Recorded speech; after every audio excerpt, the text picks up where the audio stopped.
वो इतिहास नहीं बना सकते जो इतिहास को भूल जाते हैं। वो इतिहास नहीं बना सकते जो इतिहास को भूल जाते हैं।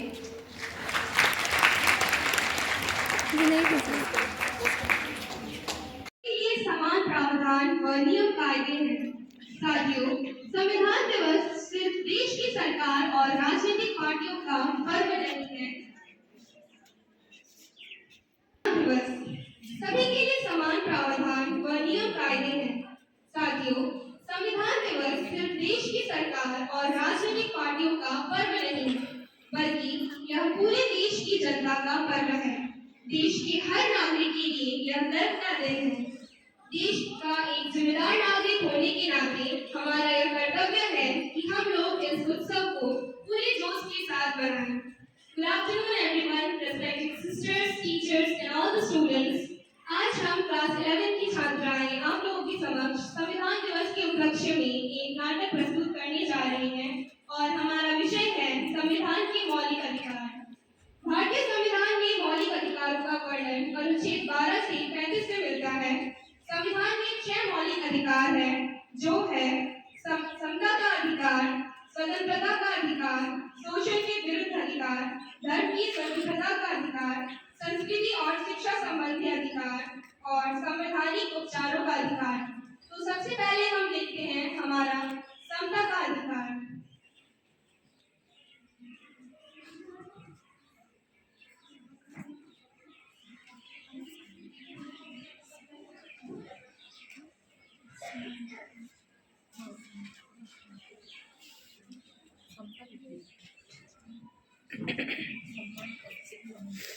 May I come in, ma'am?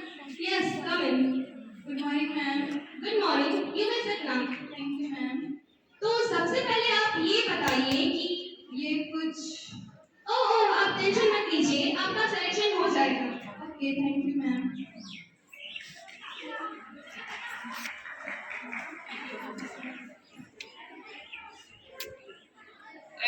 May I come in, ma'am? Yes, come in. Good morning, ma'am. Good morning. You may sit now. Thank you, ma'am. तो आप बताइए कि भारत का सबसे पहला राष्ट्रपति कौन था? डॉक्टर राजेंद्र प्रसाद। ठीक है, आप जा सकते हैं। Thank you, ma'am. After 1 week, इस सिलेक्शन का रिजल्ट निकलता है। यहाँ पर हम देखते हैं कि जो कैंडिडेट जिस कैंडिडेट ने पैसे देकर अपना सिलेक्शन करवाया और जिसने कड़ी मेहनत की थी, उसका सिलेक्शन नहीं हो पाया, जो कि हमारे मौलिक अधिकार के विरुद्ध है। समता का अधिकार वैश्विक मानवाधिकार का एक अहम लक्ष्य है।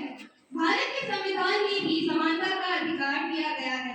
समानता के अधिकार को लागू करने के लिए व्यापक और विस्तृत कानून और नीतियां बनानी जरूरी है। साथ ही भेदभाव से निपटने के लिए गरीबी उन्मूलन के उपाय भी किए जाने चाहिए।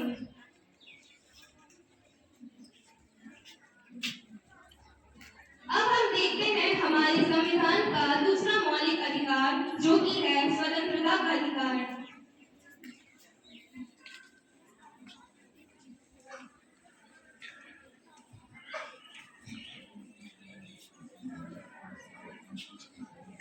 यहाँ पर हम देखते हैं कि पार्टी नंबर 1 अपना सभा कर रही है, दूसरी ओर पार्टी नंबर 3 उस सभा को होते देख रही है।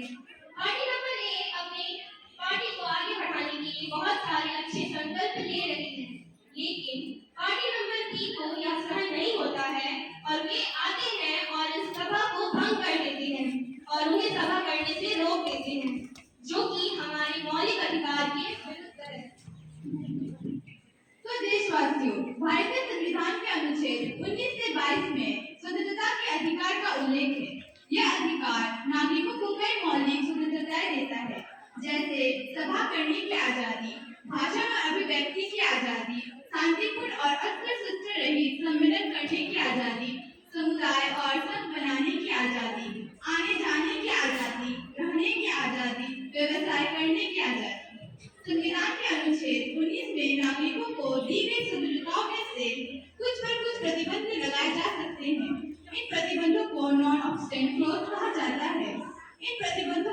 संसद, कानून व्यवस्था, देश की सुरक्षा और संप्रभुता से जुड़े मामलों को सुरक्षित रखना होता है। अब हम देखते हैं हमारे संविधान का तीसरा मौलिक अधिकार, जो कि है शोषण के विरुद्ध अधिकार।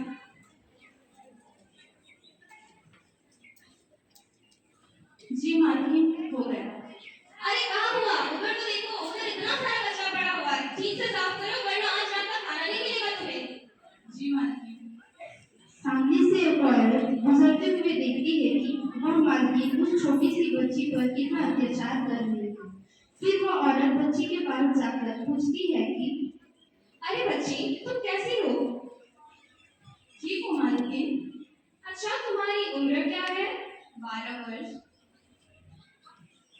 शोषण के विरुद्ध अधिकार एक मौलिक मानव अधिकार है, जिसका उद्देश्य व्यक्तियों को विभिन्न प्रकार के शोषण से सुरक्षा प्रदान करना है। यहाँ हम देख रहे हैं कि एक मालकिन 12 वर्षीय बालिका से बाल श्रम करा रही है। यह उन प्रथाओं को प्रतिबंधित करता है जो मनुष्यों की गरिमा को कम करती है। इस अधिकार का सार प्रत्येक व्यक्ति, विशेषकर समाज के कमजोर वर्गों की गरिमा, स्वतंत्रता और कल्याण की रक्षा करना है। अब हम देखते हैं हमारे संविधान का चौथा मौलिक अधिकार, जो है धर्म की स्वतंत्रता का अधिकार। अस्सलाम वालेकुम। वालेकुम अस्सलाम। क्या बताऊं बेगम, आज बहुत काम था। अच्छा, अस्सलाम वालेकुम अब्बू। वालेकुम अस्सलाम। अब्बू, मैंने एक फैसला लिया है। कैसा फैसला बेटा? मैं हिंदू धर्म अपनाना चाहती हूँ।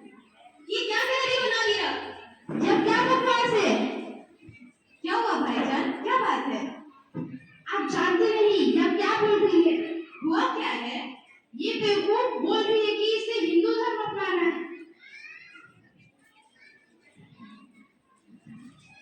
भारत में धर्म की आजादी का अधिकार भारतीय संविधान के अनुच्छेद 25 से 28 के तहत दिया गया है।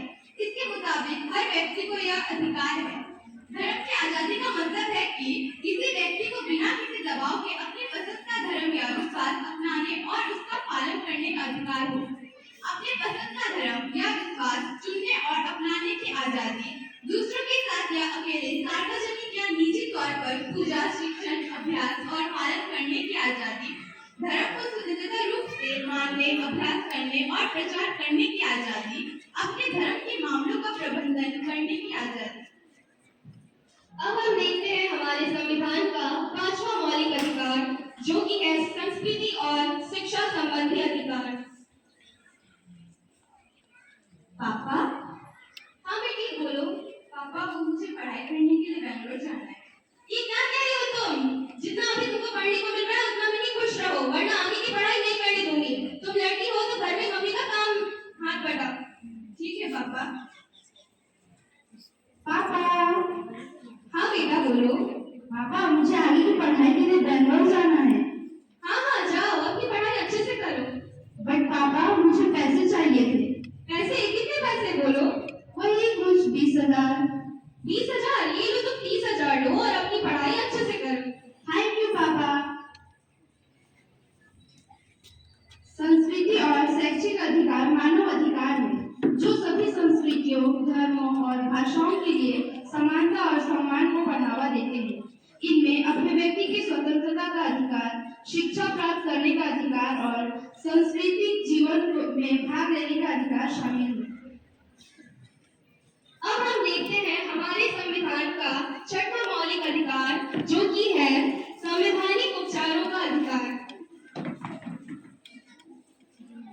तो हम यहाँ देख सकते हैं कि एक ओर जहाँ हिटलर का शासन है और वहाँ एक लड़की के हाथ में सोने का कंगन है, और दूसरी ओर से दो लड़के उसके हाथ में चमकते कंगन को देख रहे होते हैं, और उनके मन में लालच आई और उसने उस लड़की का कंगन चुरा लिया। फिर वो लड़की हिटलर के पास जाती है, लेकिन वह जैसे ही अपने इंसाफ मांगती है, हिटलर तलवार निकालकर उसका गला काट देता है। वहीं दूसरी ओर देखते हैं कि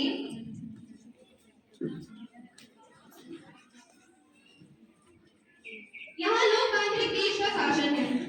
यहाँ पर एक लड़की के गले में डायमंड का हार है और दूर से कुछ लड़के उसके गले में चमकते डायमंड को देखकर कुछ सोच रहे थे। उनके मन में लालच पैदा हुई और वो उस लड़की के पास जाकर उसके गले से डायमंड का हार निकालकर भाग जाते हैं, लेकिन वो लड़की कुछ नहीं कर पाती है।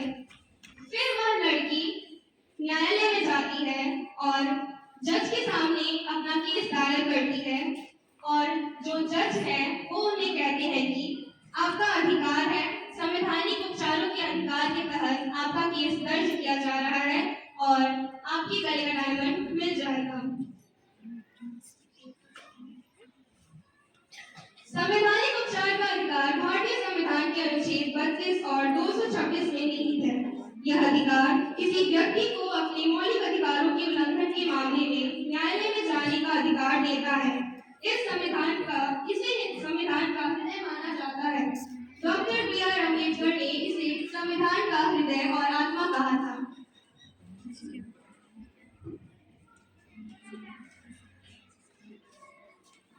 मौलिक अधिकारों को भारत के सर्वोच्च न्यायालय द्वारा मान्यता दी गई है और देश के नागरिकों को सुरक्षा के लिए उसी निकाय द्वारा इनकी गारंटी दी गई है।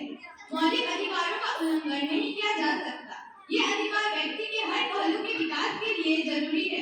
इन अधिकारों के रूप में लोगों को शक्ति और अधिकार का एहसास कराया जाता है। मौलिक अधिकारों के जरिए देश के नागरिकों की सुरक्षा की गारंटी दी गई है।